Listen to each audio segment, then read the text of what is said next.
तर पुणे जिल्हा विज्ञान अध्यापक संघ इजी टेस्ट यांच्या संयुक्त विद्यमाने 10वीच्या मराठी सेमी माध्यमांसाठी गणित विज्ञान या दोन विषयांच्या ऑनलाईन मार्गदर्शन वर्गात पुन्हा एकदा आपलं सहर्ष असं स्वागत करतो।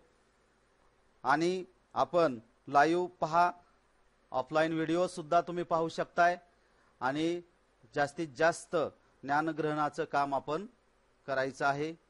तर ह्यासाठीच्या ज्या सूचना आहेत त्या मी काल तुम्हाला दिलेल्या होत्या आणि आजही तुम्ही त्या पूर्णपणे पाळायच्या आहेत आणि काही सूचना असतील त्या सूचना करायच्या आहेत आणि पीडीएसटी टीचर चॅनल आणि यूट्यूब चॅनल पाहायचं आहे आणि इजी टेस्ट ॲपवरील व्हिडिओ लाईव्ह आपण जायचं आहे।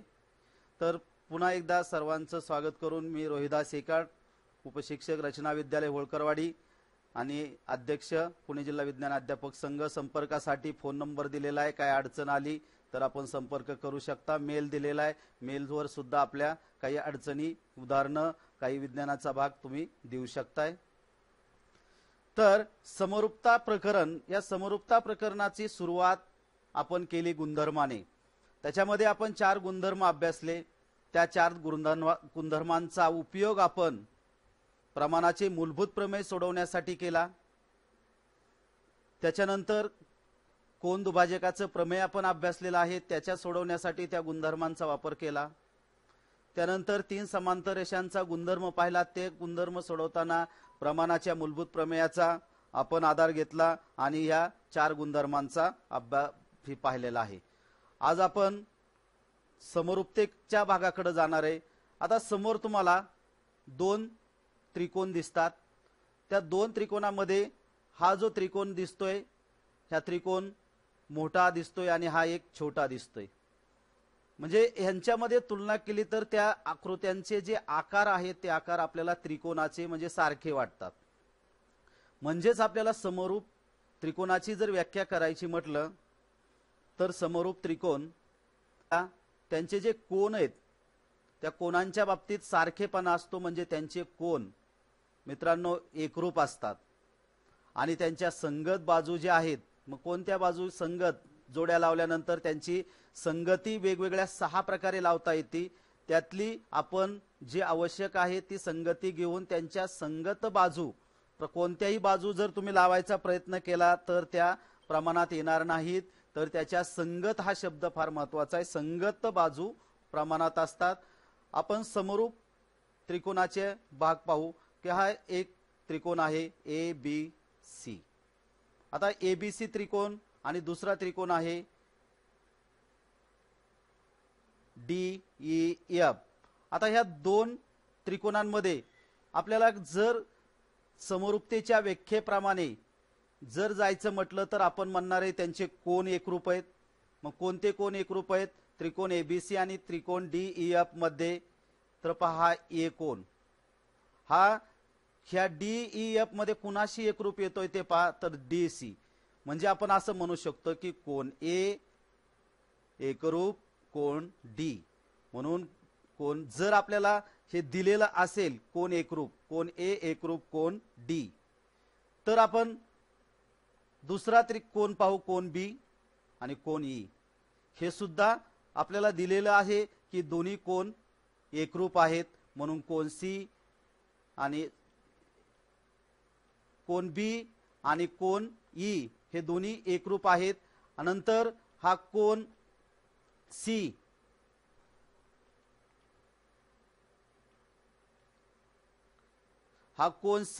आणि कोन एफ हे दोन्ही सुद्धा कोन एकरूप आहेत, म्हणून कोन सी एकरूप कोन एफ। आता या ठिकाणी बाजू ए बी आणि बाजू डी ई ह्या 2 संगत बाजू यांच्यामध्ये जी संगती आहे ती संगती आहे ए बी सी संगत डी ई एफ आणि त्यांची जी संगती घेतलेली त्याची बाजू ए बी संगत बाजू डी ई ह्या ठिकाणी ह्या दोन्ही प्रमाणात आहेत।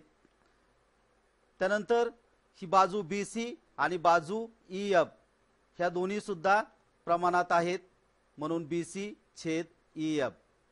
तिसरी बाजू ए सी आणि डी एफ, ए सी छेद डी एफ ह्या सुद्धा बाजू प्रमाणात आहेत। म्हणून आपण म्हणू शकतो की जर ह्या ठिकाणी एक राहिलेला आहे कोन ए एकरूप कोन डी, कोन बी एकरूप कोन ई आणि कोन सी एकरूप कोन एफ, तेव्हा त्यांच्या जर बाजू प्रमाणात असतील तर आपण असं म्हणू शकतो की त्रिकोण एबीसी आणि त्रिकोण डी ई एफ हे समरूप त्रिकोण आहेत. आणि जर ते दोन त्रिकोण समरूप असतील तर आपण म्हणू शकतो की ते चिन्हाने दाखवताना त्रिकोण एबीसी हे समरूपतेचं चिन्ह आहे, समरूप त्रिकोण डीईएफ असे लिहिले जाते. त्यानंतर आता हा गुणधर्म आपण समजून घेतला. त्याचा संबोध दृढीकरणासाठी आपल्याला काही कसोट्या आहेत. त्या कसोट्या आपण पाठीमागच्या 8वीच्या भागामध्ये ओझरता भाग पाहिलेला आहे की दोन त्रिकोण समरूप होण्यासाठी म्हणजेच test for similarity of triangle, दोन समरूप त्रिकोण असण्यासाठी एकूण आपल्याला 3 संगत बाजू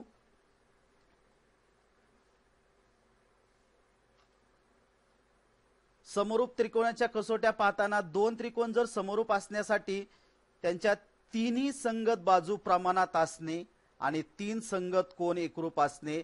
म्हणजे लक्ष द्या मित्रांनो, तर 3 बाजू आणि 3 कोन एकूण झाले 6 घटक. म्हणजे 6 घटक ह्या ज्या 6 अटी आहेत 3 बाजूंच्या आणि 3 कोनांच्या, ह्या त्याची पूर्तता त्या झाली पाहिजेत. पण काही एवढ्या 6चे 6 देण्याची गरज नाही. काही गोष्टी नाही दिल्या तर त्या आपोआपच तिथं गृहीत धरलेल्या असतात किंवा असतात.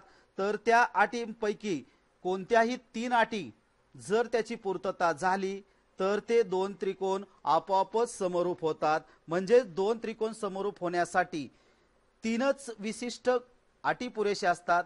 आणि अशी एक जोडी आहे तर तिथं तर फक्त 2च गोष्टी पुरेशा होतात. ते आपण पाहिलेलं आहे, पण थोडंसं ओझरती उजळणी म्हणून घेणं आवश्यक आहे, कारण पुढं त्याचा वापर करायचा आहे. तर या अटींचा समूह म्हणजे समरूपतेच्या कसोट्या आहेत. म्हणून दोन त्रिकोण समरूप आहेत का नाही ते ठरवण्यासाठी ज्या अटी आहेत त्या अटींमध्ये 3 बाजू आणि 3 कोन हे त्या प्रमाणात त्या अटी पूर्तता केल्या पाहिजेत. बाजू प्रमाणात आणि कोन एकरूप असणं आवश्यक आहे. आता समरूपतेची कोको कसोटी, आता पहा ही फार मनोरंजक कसोटी आहे. तर या कसोटीमध्ये दोन त्रिकोणांच्या शिरोबिंदूंमधील दिलेल्या एकाच एक संगतीनुसार होणारे संगत कोन जर एकरूप असतील तर ते दोन त्रिकोण समरूप असतात. म्हणजे या लक्षात घ्या, याच्यामध्ये दिलेले 3 कोनांची सुद्धा अट आपल्याला आवश्यकता नाही. तर 2 कोन जरी एकरूप असले तरी या ठिकाणी ती अट पूर्ण केली जाते. कारण मित्रांनो, त्रिकोणाच्या 3 कोनांच्या मापांची बेरीज 180 अंश असते. त्यापैकी 2 जर एकरूप आले तर तिसरा राहिलेला कोन आपोआपच एकरूप असतो. ह्याची आपल्याला उजळणी झालेली आहे आणि त्याची सिद्धता किंवा त्याच्याबद्दलची माहिती आपण 9वीच्या पुस्तकामधून आणि इतर काही पुस्तकांमधून जाणून घेऊ शकता. आपल्या पुस्तकामध्ये सुद्धा त्याची एक कसोटी सिद्धता दिलेली, पण आपल्याला ते तुम्ही जादाच्या अभ्यासासाठी आणि पुढच्या सपोर्टसाठी पुढच्या भविष्यासाठी ती आवश्यक आहे. ते तुम्ही पुस्तकामधून पाहू शकता. आता समरूपतेची कोको कसोटीमध्ये आपण फक्त त्या ठिकाणी कोको कसोटी सुद्धा त्याला म्हणतो. म्हणजे शिरोबिंदूंच्या एखाद्या एकाच एक संगतीनुसार जर एका त्रिकोणाचे 2 कोन दुसऱ्या त्रिकोणाच्या 2 संगत कोनांशी एकरूप असतील तर पहिल्या त्रिकोणाचा उरलेला कोन दुसऱ्या त्रिकोणाच्या उरलेल्या कोनाशी एकरूप असतो. हे आपल्याला माहिती. गुणधर्म त्रिकोणाच्या 3 कोनांच्या मापांच्या बेरजेचा वापरायचा आहे आणि त्याच्यावरून तिसरा कोन आपोआपच एकरूप येतो हे आपण गृहीत धरायचं आहे. म्हणजेच आपण या ठिकाणी या गुणधर्माला फक्त कोको कसोटी सुद्धा म्हणू शकतो. त्यानंतर समरूपतेची फार महत्वाच्या या 3 कसोट्यांचाच आपल्याला जास्तीत जास्त वापर करायचा आहे. पहिली आहे कोको कसोटी, दुसरी आहे समरूपा कसोटी. तत्पूर्वी आता समरूपतेची बाकोबाची कसोटी आहे. त्या कसोटीमध्ये सांगितलेले की 2 त्रिकोणांच्या शिरोबिंदूंच्या दिलेल्या एखाद्या एकाच एक संगतीनुसार त्यांच्या 2 जोड्या जर प्रमाणात असतील तर त्यांनी समाविष्ट केलेले कोन सुद्धा एकरूप असतात आणि ते 2 त्रिकोण समरूप होण्यासाठी पुरेसे असतात. आता त्रिकोण एबीसी आणि त्रिकोण PQR मध्ये आपण जाऊया आणि शेवटची एक कसोटी राहिली सांगायची, समरूपतेची बाबा कसोटी।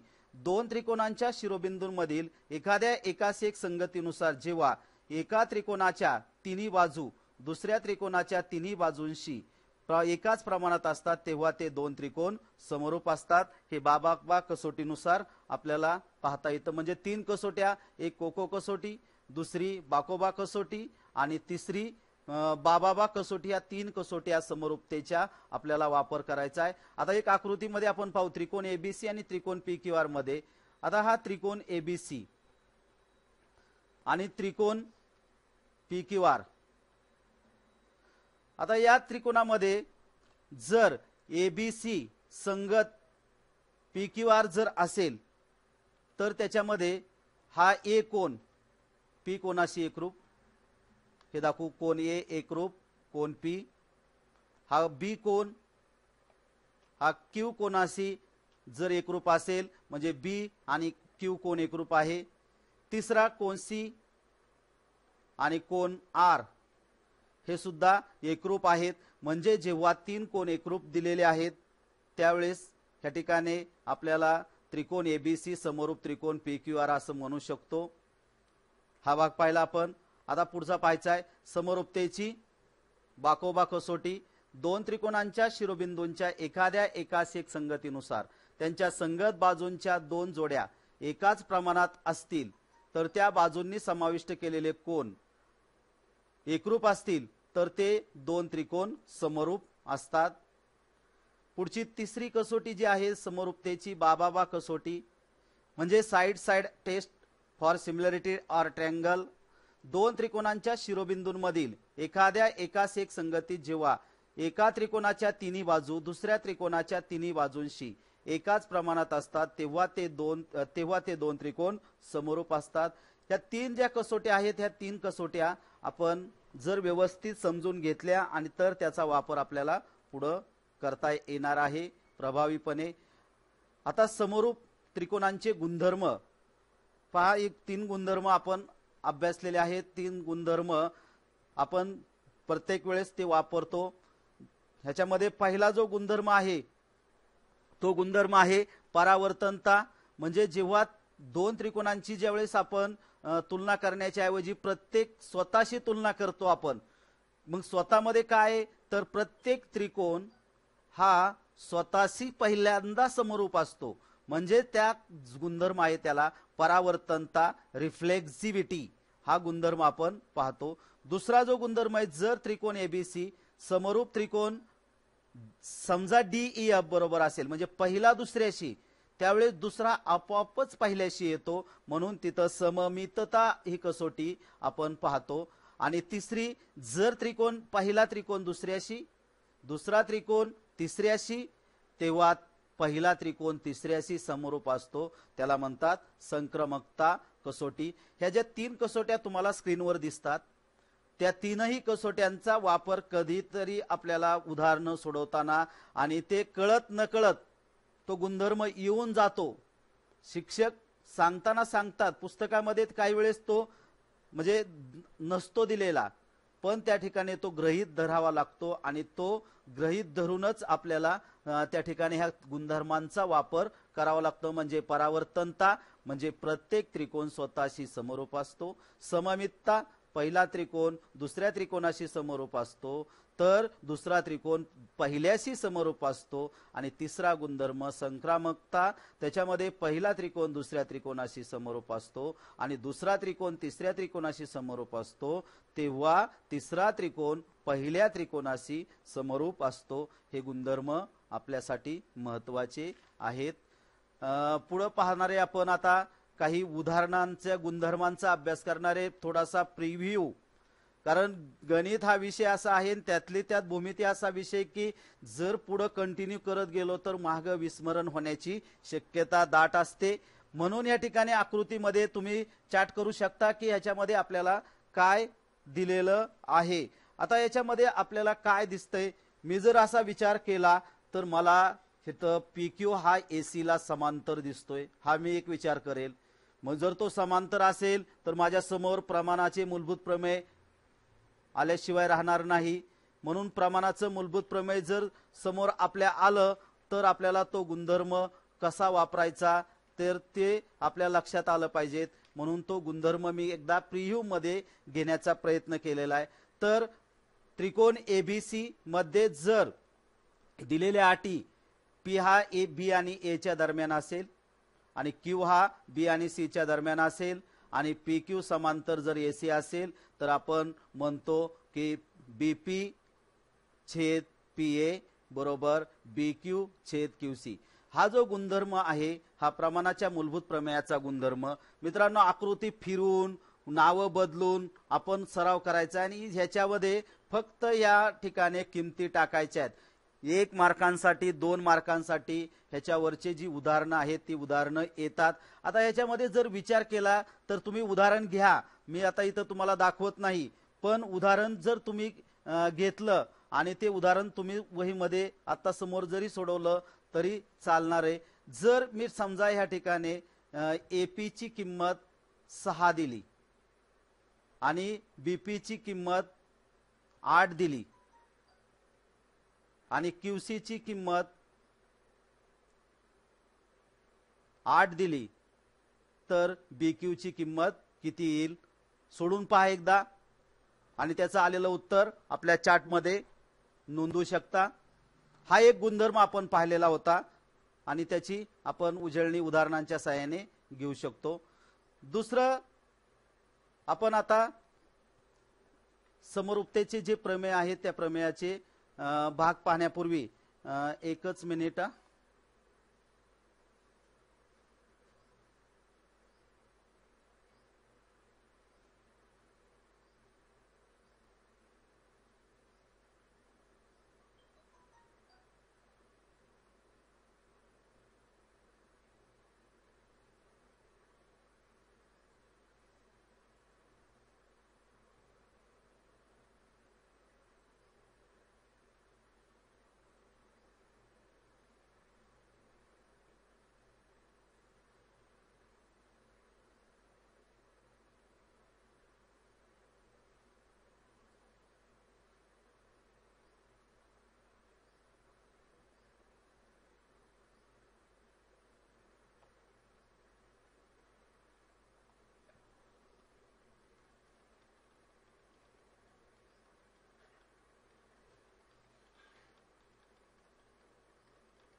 दुसरा गुणधर्म आपण पाहिला होता प्रमाणाच्या मूलभूत प्रमेयाचा व्यत्यास।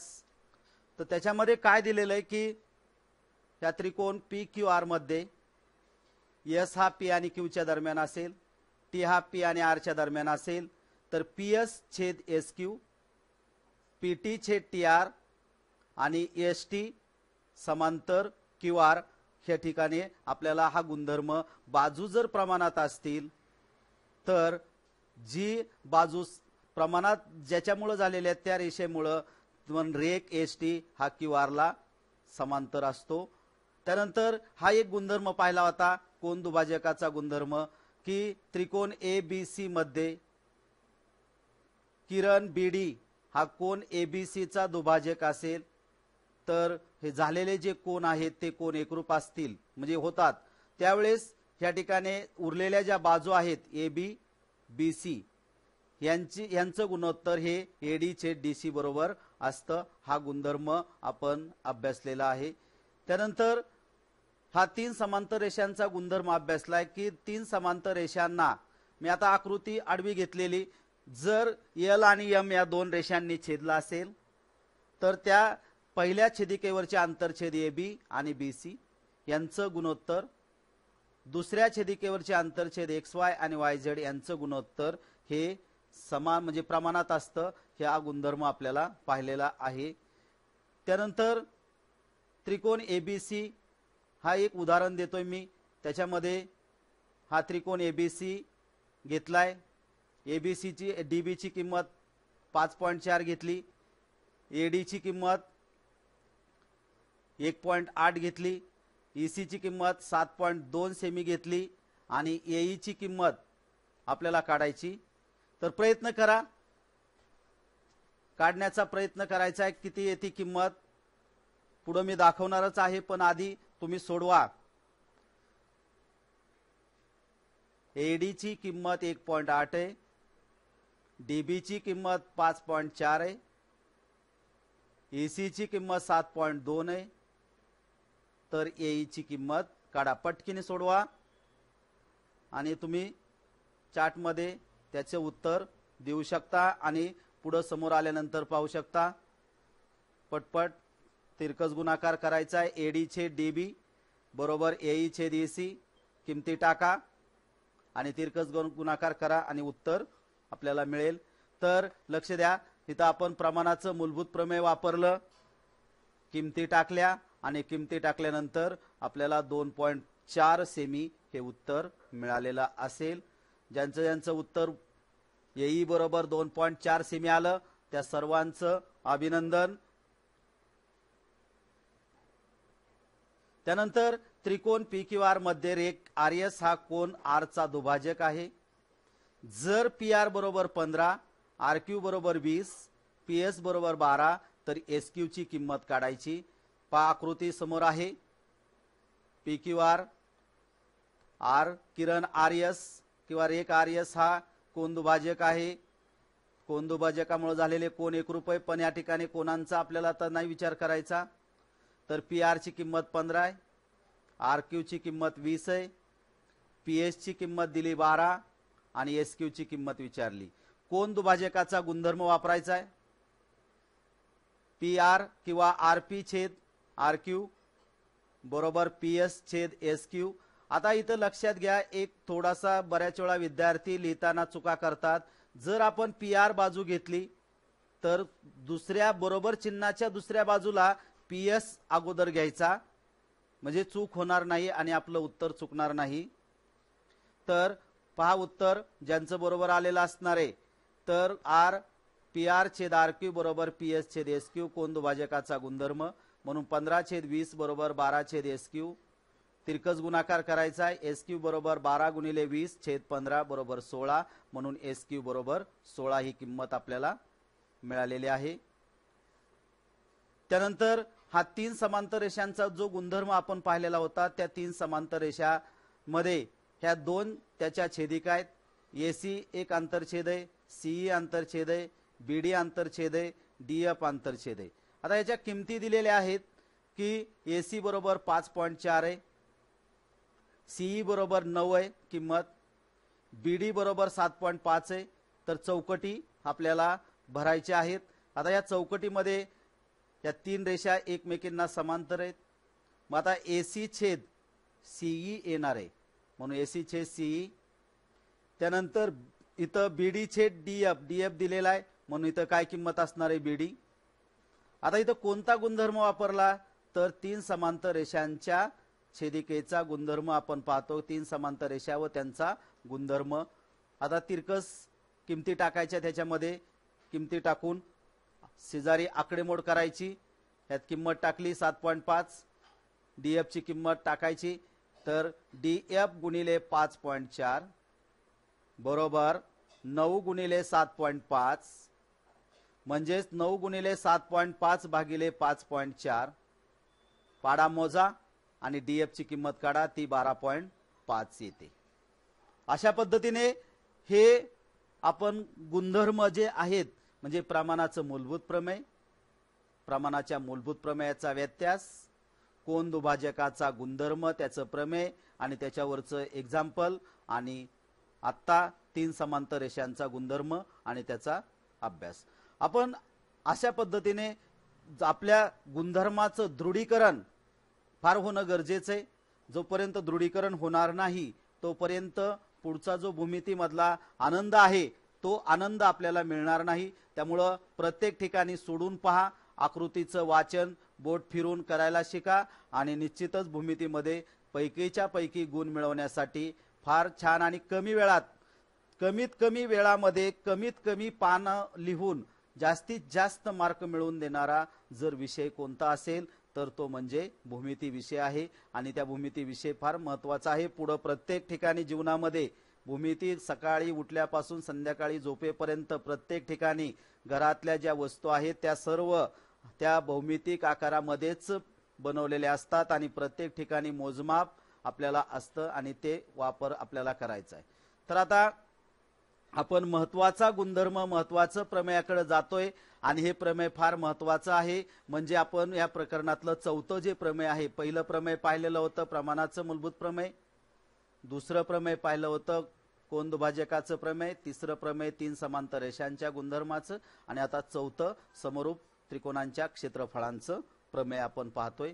तर हे प्रमेय पाहताना जर दोन त्रिकोण समरूप असतील तर त्यांच्या क्षेत्रफळांचे गुणोत्तर हे त्यांच्या संगत भुजांच्या वर्गांच्या गुणोत्तरा एवढे असते। तर आता आपण पाहिलं की प्रमेयाच्या ज्या पायऱ्या आहेत त्याच्यामध्ये जे विधान आहे त्या विधान दोन भागात त्याची विभागणी केलेली असते। पहिला भाग म्हणजे पूर्वार्ध आणि दुसरा भाग म्हणजे उत्तरार्ध। तर पूर्व मराठीच्या पुस्तक म्हणजे ह्याच्यानुसार तर पहिल्या पूर्वार्धामध्ये पक्ष समाविष्ट असतो आणि दुसऱ्या पूर्वार्धामध्ये साध्य समाविष्ट असते। आता जर दोन त्रिकोण समरूप असतील म्हणजे आपल्याला दोन त्रिकोण असणार आहेत। समजा हा त्रिकोण ए बी सी हा पहिला त्रिकोण आहे। दोन त्रिकोण वाचत वाचत आकृती काढायची, नाव द्यायची आणि व्यवस्थित जायचं, अजिबात काही गडबड करायची नाही। हा दुसरा त्रिकोण तो त्रिकोण पी क्यू आर आपण घेतला। आता हे दोन त्रिकोण समरूप दिलेले आहेत म्हणजेच त्यांच्यामध्ये समरूपतेचं चिन्ह असणार आहे। अजून काय दिलेलं आहे, त्यांच्या क्षेत्रफळांचे गुणोत्तर। त्यासाठी आपल्याला उंची एडी काढलेली आहे। हा 90 अंशाचा कोन म्हणजे एडी उंची। या ठिकाणी उंची पीएस काढली आणि त्रिकोण एबीसी समरूप त्रिकोण पी क्यू आर आणि एडी लंब बीसी आणि पीएस लंब क्यू आर। हे लंबचं चिन्ह मी थोडासा त्याच्यामध्ये घेण्याचा प्रयत्न केलेला आहे, पण ते उलटा टी सारखं जे चिन्ह असतं ते लंबचं चिन्ह असतं, त्याचा प्रयत्न केलेला आहे। साध्य काय करायचंय तर त्यांच्या संगत भुजांच्या वर्गांच्या गुणोत्तरा एवढे असते। आता संगत भुजा, मग आता संगत कोणत्या भुजा त्रिकोण एबीसीच्या, तर आता संगती ह्याच्यामध्ये घेताना ए हा पी ला, बी हा क्यू ला आणि सी हा आर ला, म्हणजे एबीसी संगत पी क्यू आर ही संगती इथं विचारात घ्यायची आहे। मी अगोदरच सकाळी बोललेलो की याच्यामध्ये संगती फार महत्वाची आहे, दुसऱ्या कोणत्याही शिरोबिंदूशी जोडायचं नाही। तर त्यांच्या संगत भुजांच्या वर्गांच्या गुणोत्तरा एवढे असते। म्हणजे आता क्षेत्रफळांचे गुणोत्तर, मग आता क्षेत्रफळे जे आहेत ते एरिया ऑफ ट्रँगल त्रिकोण एबीसी छेद एरिया ऑफ त्रिकोण पी क्यू आर बरोबर। आता बीसी चा वर्ग ह्या बाजू घेतल्या, म्हणजे या ठिकाणी तुम्ही एबी वर्ग छेद पी क्यू वर्ग, कारण मध्ये बरोबरचं चिन्ह आहे त्यामुळे हे अगोदर घेतलं हे अगोदर घेतलं काय फरक पडत नाही। म्हणून एबी वर्ग छेद पी क्यू वर्ग बरोबर बीसी वर्ग छेद क्यू आर चा वर्ग, एसी चा वर्ग छेद पी आर चा वर्ग हे आपल्याला साध्य करायचं आहे। आता हे साध्य करत असताना आपल्याला पुढे जायचंय, सिद्धता द्यायची आणि सिद्धतेची विभागणी करताना त्याचं विधान आणि त्याची कारण, जर कारण आपण व्यवस्थित त्याची मांडणी नाही केली तर त्या ठिकाणी त्याला सुद्धा गुण असतात आणि ते गुण आपल्याला महत्वाचे आहेत।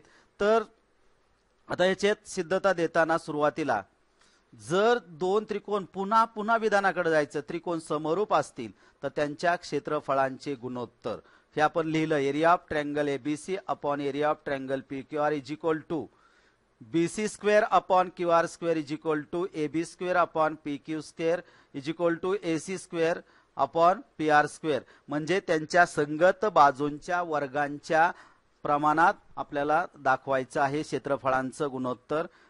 आता त्याच्यामध्ये पहिल्यांदा आपण पहिला गुणधर्म पुस्तकात सुरुवात करताना जो पाहिला होता की दोन त्रिकोणांच्या क्षेत्रफळांचे गुणोत्तर ते कोणतेही त्रिकोण असू द्यात त्यांचा संगत पाया आणि संगत उंची।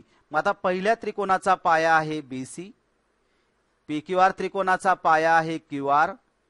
मग ह्या दोन त्रिकोणांच्या पायांच्या प्रमाणात आणि त्यांची उंची आहे AD आणि PS, म्हणजे पाया गुणिले उंची, म्हणून इथं घेतलेलं आहे BC गुणिले AD छेद QR गुणिले PS ह्यांचा गुणाकार।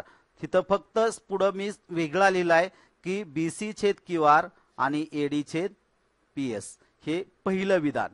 आता पुढच्या विधानामध्ये पाहणार की त्रिकोण ABD हा ABD काटकोन त्रिकोण होणार आहे आणि PQS हा सुद्धा काटकोन त्रिकोण होणार आहे, म्हणजे हा D कोण दोघांमध्ये सारखाच आहे। आणि आता हा B कोण ह्या Q कोणाशी एकरूप असणार आहे।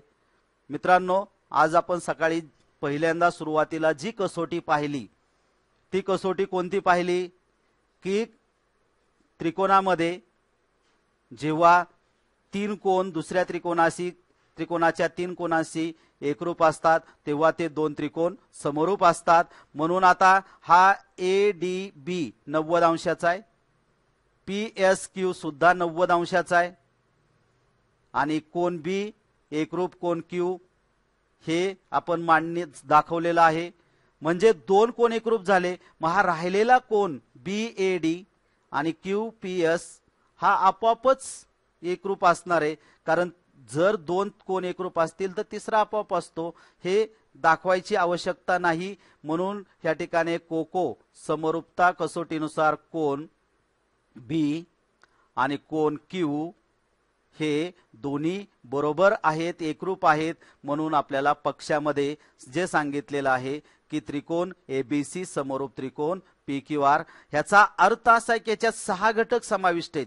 A कोण एकरूप PC आहे, B कोण QC एकरूप आहे, C कोण RC एकरूप आहे आणि त्यांच्या संगत बाजू म्हणजे AB ही PQ ला प्रमाणात आहे, BC ही QR ला प्रमाणात आहे आणि AC PR ला प्रमाणात आहे। हे पक्षामध्ये म्हणजे बरंच काही ह्या वाक्यामध्ये एवढ्या छोट्याशा याच्यामध्ये समाविष्ट आहे। आता पुढचा भाग आपण पाहू की कोण ADB आणि कोण PSQ हे 90 अंशाचे आहेत, म्हणून आपण कोको कसोटीनुसार हे दोन त्रिकोण समरूप झाले। आता मित्रांनो, समरूप त्रिकोण झाले तर त्यांच्या संगत बाजू प्रमाणात असतात। मग आता ह्या दोन त्रिकोण ADB आणि PSQ मध्ये संगत बाजू कोणकोणत्या, तर AB आहे PQ ला, AD आहे PS ला, BD आहे QS ला। मग आता इथं तीन संगती झाल्या, तीनही मांडू शकता। आपल्याला जर कन्फ्युजन वाटत असेल तर तिन्ही सुद्धा मांडू शकता, पण तीन मांडण्याची गरज नाही। आता गरज आहे आपल्याला AD छेद PS, AB छेद PQ आणि तिसरी आहे BD छेद QS, पण आवश्यकता नाही। दोन विधानं आपल्याला मिळाली। एक पहिलं विधान समरूप त्रिकोणांच्या क्षेत्रफळांचे गुणोत्तर पाया आणि उंची यांच्या प्रमाणात, दुसरं विधान दोन त्रिकोण समरूप झाले, समरूप त्रिकोणाच्या संगत बाजू प्रमाणात असतात। आता ह्या दोन विधानांचा आपल्याला वापर करून काय पुढे येतंय ते आपण पाहूया। तर त्रिकोण ABC समरूप त्रिकोण PQR हे आपल्याला पक्षामध्ये सांगितलंय, मग ते सांगितले पक्षामध्ये, तर आपल्याला पुढे त्रिकोण ह्याच्यामध्ये ABC आणि यांच्या बाजू AB छेद PQ, ABC छेद QR आणि AC छेद PR हे तिसरं विधान आपल्याला मिळालं। मग आता विधान 1 आणि 2, आता त्यासाठी आपण समरूपतेचे गुणधर्म अभ्यासलेत। प्रत्येक त्रिकोण असेल तो प्रत्येकाशी समरूप असतो, मग त्यातले कोणतेही घटक मग पहिला दुसऱ्याशी असेल तर दुसरा पहिल्याशी असतो, पहिला दुसऱ्याशी, दुसरा तिसऱ्याशी, त्यावेळेस तिसरा पहिल्याशी. मग आता इथं आपण असं म्हणू शकतो की एडी छेद पीएस बरोबर, म्हणजे हा एडी छेद पीएस बरोबर एबी छेद पी क्यू, हे दुसरं विधान आहे. आणि आता हे तिसऱ्याच्या बाजू लिहिल्या, एबी छेद पी क्यू, बीसी छेद क्यू आर आणि एसी छेद पी आर, हे घटक इथं 3 विधानांचे लिहिलेले आहेत. ह्या 1 आणि 2 वरून 1 आणि 3 विधानांवरून आपण असं म्हणू शकतो की ह्या 1 आणि 3चा जर विचार, 2 आणि यांचा जर विचार केला तर आपल्याला म्हणता येईल की एरिया ऑफ ट्रायंगल एबीसी छेद area of triangle P Q R बरोबर बीसी छेद क्यू आर गुणिले एडी छेद पी एस. इथलं पहिलं विधान बरोबर बीसी, इथनं एवढंच घ्यायचे आपल्याला, बीसी छेद क्यू आर. आता इथलं जे आहे एडी छेद पी एस, इथली जी किंमत पहिल्या विधानातली एडी छेद पी एस, त्या एडी छेद पी एस कुणा बरोबर आहे तर एबी छेद पी क्यू बरोबर. म्हणजे ह्याची जी किंमत आहे ती किंमत आपल्याला बीसी छेद क्यू आर, आणि म्हणून या ठिकाणी एडी छेद पी एस ची किंमत एबी छेद पी क्यू आर बरोबर असल्यामुळं इथं एडी छेद पी एस ची किंमत ह्या ठिकाणी बीसी छेद क्यू आर आणि बीसी छेद क्यू आर आपण घेतलेले आहे. आणि मग इथं बीसी गुणिले बीसी, क्यू आर गुणिले क्यू आर बरोबर आपल्याला बीसीचा वर्ग छेद क्यू आरचा वर्ग हे मिळालं. आणि त्याचप्रमाणे आपल्याला दाखवता येईल की बाकीच्या बाजूवर जर आपण लंब टाकले तर आपल्याला एबी छेद पी क्यू बरोबर एबीचा वर्ग छेद पी क्यूचा वर्ग बरोबर एसीचा वर्ग छेद पी आरचा वर्ग हे विधान सिद्ध होते. म्हणून आपल्याला 2 समरूप त्रिकोणाच्या क्षेत्रफळाचं जे प्रमेय आहे त्या प्रमेयाचा सिद्धता अशा पद्धतीने आपल्याला सिद्ध करता येणार आहे. म्हणजेच आपण आतापर्यंत ह्या प्रकरणातले 4 प्रमेय जे आहेत ते 4 प्रमेय आपण पाहण्याचा प्रयत्न या ठिकाणी केलेला आहे. नीट व्यवस्थित सगळ्या गोष्टी आपण समजून घ्यायच्यात. पुन्हा एकदा जर ह्याच्यावर काही रिव्हिजन पाहिजेत असेल तर पुन्हा एकदा आपण ती घेऊ शकेल. इथला जो गुणधर्म आहे इथं शेवटी काही जागेच्या अभावी मी अशा पद्धतीने मांडण्याचा प्रयत्न केलेला आहे, पण पुन्हा एकदा मी इथं रिपीटेशन करतोय की इथला जो गुणधर्म आहे एरिया ऑफ ट्रायंगल एबीसी छेद area of triangle P Q R बरोबर बीसी छेद क्यू आर गुणिले एडी छेद पी एस, हे आपण सिद्धतेच्या सुरुवातीला पाया आणि उंची यांच्या गुणाकाराच्या गुणोत्तरा एवढे असते मांडलेलं होतं, बीसी छेद क्यू आर गुणिले एडी छेद पी एस. आता इथं एडी छेद पी एस ची किंमत एबी छेद पी क्यू, तिसऱ्या विधानामध्ये एबी छेद पी क्यू ही किंमत कुणा बरोबर आहे तर बीसी छेद क्यू आर बरोबर आहे, एसी छेद पी आर बरोबर आहे. मला ह्या एसी छेद पी आर बरोबर आता गरज नाही, मी बीसी छेद क्यू आर बरोबर घेणार आहे. म्हणजे मला इथं एडी छेद पी एस होती, एडी छेद पी एस कुणा बरोबर आहे एबी छेद पी क्यू बरोबर, आणि एबी छेद पी क्यू कुणा बरोबर आहे बीसी छेद क्यू आर बरोबर. मग एडी छेद पी एस हा कुणा बरोबर असणार आहे तर बीसी छेद क्यू आर बरोबर असणार आहे. म्हणून इथं आपण एडी छेद पी एस च्या ऐवजी काय घेतलेलं आहे तर बीसी छेद क्यू आर. मग आता बीसी गुणिले बीसी, बीसीचा वर्ग, क्यू आर गुणिले क्यू आर, क्यू आरचा वर्ग, ह्याप्रमाणे आपल्याला सिद्धता मिळाली. आणि ह्याच प्रमाणे एबीचा दुसऱ्या बाजू संगत बाजूंचा वर्ग घेता येतो आणि ह्याच्यावर उदाहरणं आपल्याला सोडवता येतात. अशा पद्धतीने हे आपण प्रमेय पाहिलं. आता याच्यामधलं एक उदाहरण, एक कृती दिलेली, ती कृती आपण पाहूया. तर या कृतीमध्ये एक त्रिकोण एबीसी दिलेला आहे. बीडी किरण हा एबीसीचा कोन दुभाजक आहे आणि ईडी ही बीसी ला समांतर आहे. म्हणजे डी समांतर बाजू बीसी, ई हा ए आणि बी च्या दरम्यान आहे आणि आपल्याला सिद्ध करायचंय एबी छेद बीसी, म्हणजे हा एबी छेद बीसी बरोबर एई छेद ईबी. तर ह्याची सिद्धता देताना त्रिकोण एबीसी मध्ये किरण बीडी कोन दुभाजक आहे. हा कोन दुभाजक झाल्यामुळे एबी छेद बीसी बरोबर एडी छेद डीसी कोन दुभाजकाचं प्रमेय. त्रिकोण एबीसी मध्ये डीई समांतर बीसी. मग काय लिहिता येईल इथं तर एई छेद एबी एडी छेद डीसी हे प्रमाणाचे मूलभूत प्रमेय आपल्याला सांगता येईल. आणि एबी छेद काय येणार 2 मिनिटं विचार करा सांगा पटकेने.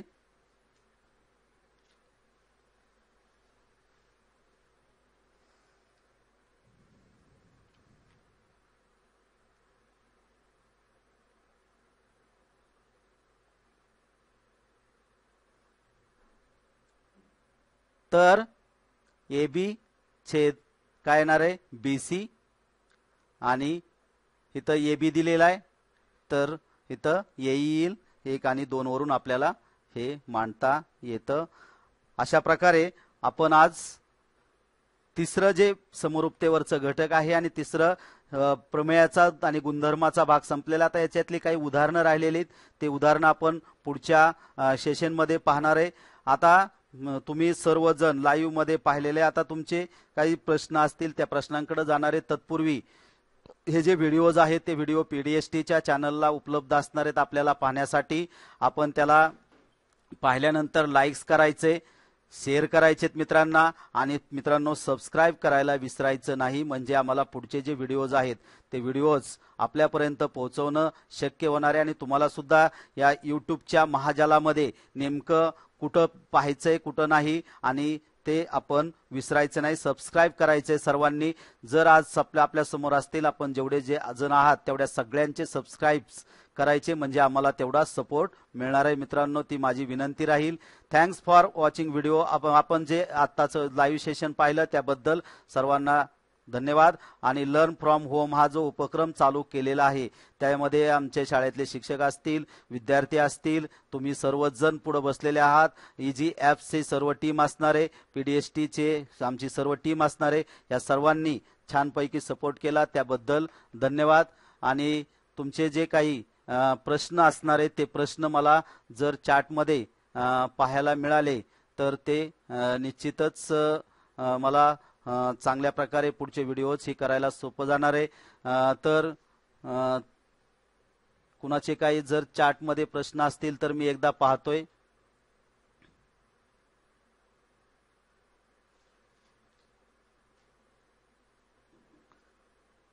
काहींनी छानपैकी उत्तरं दिलेली आहेत. ज्यांची उत्तरं सर्वांनी दिलेली तर त्या सर्वांना धन्यवाद, अभिनंदन त्यांचं. अशाच प्रकारे आपण समोर जे लाईव्ह सेशन अटेंड करताना वही पेन घेऊन बसताय, छानपैकी उत्तरं पण देताय आणि छानपैकी ऐकताय. तुमच्या त्या सर्व ऐकण्याला आणि तुम्ही सपोर्ट करताबद्दल धन्यवाद. अशाच प्रकारे जर लाईव्ह सेशन मध्ये राहून चांगल्या प्रकारचं ऐकलं तर आम्हाला तुमच्या पुढं छानपैकी येता येणार आहे आणि तुम्हाला मार्गदर्शन करता येणार आहे. जर अजूनही कुणाचे काही प्रश्न असतील तर चॅट करू शकता आणि त्या प्रश्नांची उत्तरं देऊ शकता. पुढचे जे काही विज्ञान आणि राहिलेले जे गणिताचे जे भाग आहेत किमान जास्तीत जास्त 3 ते 4 प्रकरणं आपल्याला भाग 1चे म्हणजे गणित भाग 1चे पूर्ण करता येणार आहेत. भाग 2चे 3 ते 4 प्रकरणं गणिताचे पूर्ण करता येणार आहेत. विज्ञानाचे सुद्धा 3 प्रकरणं पूर्ण करण्याचा आमचा मानस आहे. तरी आपण जर चांगल्या प्रकारे जर व्यवस्थित सपोर्ट जर केला, ऐकलं तर निश्चितच छानपैकी आपल्या समोर देता येणार आहे. मित्रांनो सर्व आता जरी समजा काही कोण चुकलं, काही कामानिमित्त जर पाहता नाही आली, ती वेळ जर आपल्याला साधता नाही आली तरी हे व्हिडिओ आपल्याला लाईव्ह सेशन मध्ये पाहायला मिळणार आहेत. आणि त्याचे काही व्हिडिओ जे आहेत ते व्हिडिओ ह्या चॅनलवर सुद्धा असणार आहेत आणि ते आपल्यासाठी नेहमीच उपलब्ध असणार आहेत. आपण ते निश्चितच पहा आणि आपल्या या सर्व सपोर्ट बद्दल पुन्हा एकदा सर्व काही शिक्षक बंधू भगिनी आमच्या समोर आहेत, काही विद्यार्थी आहेत, काही पालक आहेत, या सर्वांना पुन्हा एकदा या जी आपल्याकडे जे संकट ओढवलेलं आहे कोरोनाचं मित्रांनो, सर्वांना घरीच राहा, सुरक्षित राहा आणि शासनाने काही जे नियम ठरवून दिलेले आहेत त्या नियमाला पूर्ण सहकार्य करा. धन्यवाद. आज या ठिकाणी मी आपली रजा घेतो आणि थांबतो. धन्यवाद.